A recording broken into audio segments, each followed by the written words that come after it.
Assalamualaikum warahmatullahi wabarakatuh. Perkenalkan, nama saya Yuni Anggriani dengan NIM 21145030. Pada kesempatan kali ini saya akan menjelaskan terkait kuis kimia dasar yang telah saya kerjakan. Untuk soal pertama, apa yang dimaksud dengan sifat koligatif larutan? Jadi menurut saya, sifat koligatif larutan yaitu merupakan sifat pada larutan yang hanya dipengaruhi oleh jumlah atau partikel zat yang terlarut. Sehingga bisa dibilang bahwa sifat koligatif ini bergantung pada konsentrasi suatu larutan. Apabila semakin banyak zat yang terlarut terhadap suatu larutan, maka sifat koligatifnya itu semakin besar. Untuk soal kedua, definisikan tentang hukum Raoult serta tunjukkan dan jelaskan persamaannya, serta jelaskan apa yang dimaksud dengan larutan tidak ideal dan larutan ideal. Hukum Raoult merupakan tekanan uap larutan berbanding lurus dengan fraksi mol dari suatu pelarut. Persamaannya itu PA sama dengan XA P0A, yaitu ketika tekanan uap larutan PA dipengaruhi oleh tekanan uap pelarut atau P0A dan fraksi mol zat terlarut atau XA yang terkandung dalam suatu larutan. Larutan ideal yang dimaksud adalah larutan yang dimana molekul-molekul yang ada itu saling tarik-menarik atau gaya intermolekular, di mana gaya tarik-menarik itu antar komponennya. Dan pada larutan ideal itu gaya intermolekularnya kuat, sedangkan pada larutan tidak ideal itu memiliki gaya intermolekular yang cenderung lemah antara molekul solvent dan solutnya.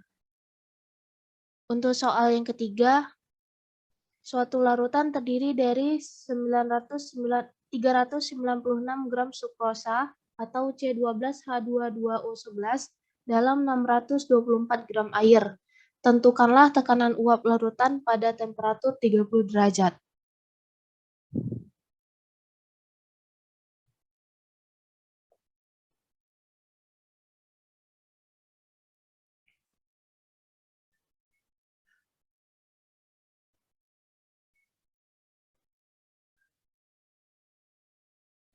Jadi diketahui M sukrosanya itu 396 gram. Dan MR sukrosanya itu jadi MR sukrosanya itu 342 gram per mol. Dan diketahui juga M airnya itu 624 gram. Pertama kita cari dulu untuk mol sukrosanya. Jadi 396 ini dibagi dengan 342 dan menghasilkan 1,157. Dan untuk mol H2O-nya itu 624 dibagi dengan 18, yaitu MR air, sehingga mendapatkan 34,66. Yang pertama kita cari XA-nya dulu. Jadi XA sama dengan 34,66 dibagi dengan 1,157 tambah 34,66. Menghasilkan 0,967. Lalu baru kita cari P-nya, P0X, P0 dikali XA, yaitu 31,8 seperti yang diketahui pada soal bahwa tekanan uap air pada 30 derajat itu adalah 31,8. Dikali dengan XA tadi 0,967 menghasilkan 30,7508 mmHg. Ini adalah jawaban untuk dari nomor 3. Untuk nomor 4, berapa gram sukrosa C12H22O11 yang harus ditambahkan ke dalam 552 gram air agar tekanan uap larutannya berkurang sebesar 2 mmHg dari tekanan uap air murni pada temperatur 20 derajat Celcius. Diketahui bahwa tekanan uap air pada 20 derajat Celcius adalah 17,5 mmHg.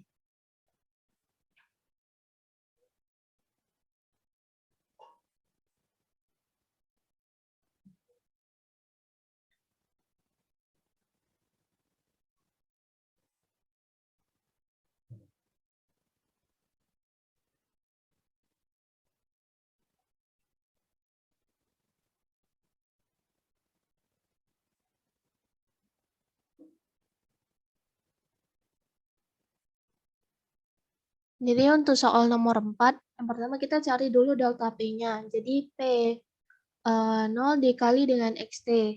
Delta P-nya diketahui 2, sehingga 17,5 dikali XT. XT sama dengan 0,11. Selanjutnya kita cari XT-nya. XT sama dengan NT tambah NP 0,11 sama dengan NT per NT tambah 552 dibagi 18.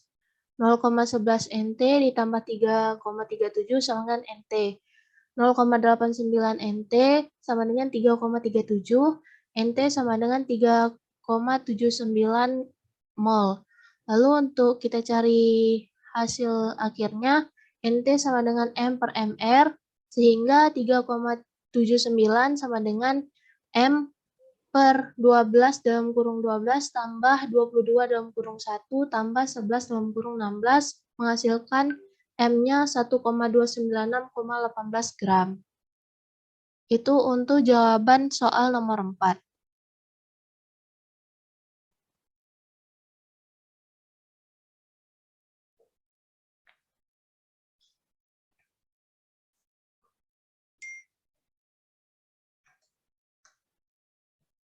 Untuk soal 5, berapakah titik didih dan titik beku dari 2,47 M larutan naftalen di dalam benzen? Diketahui bahwa titik didih benzena murni adalah 80,1 derajat Celcius dan titik bekunya adalah 5,5 derajat Celcius.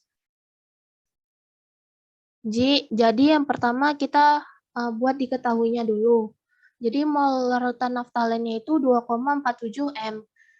Dan KB benzenanya itu diketahui dalam tabel itu 2,53 derajat Celcius per M. Dan KF benzena yang sesuai dengan tabel itu 5,12 derajat Celcius per M. Titik didih dari benzena adalah 80,1 derajat Celcius dan titik beku pada benzena itu 5,5 derajat Celcius. Yang pertama kita menentukan titik didihnya, yaitu delta TB sama dengan M kali KB yang sudah diketahui pada kolom diketahui.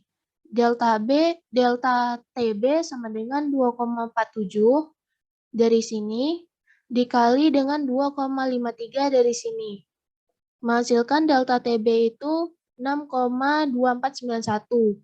Sehingga untuk mencari TB larutannya, delta TB sama dengan TB larutan kurang TB pelarut, 6,249 dari hasil delta TB tadi, sama dengan TB larutan kurang 80,1.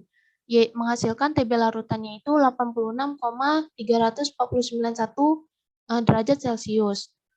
Selanjutnya untuk menentukan titik bekunya, delta TF M kali KF, M itu yang dari mol larutan naftalen dikali dengan KF dari benzen yaitu 5,12.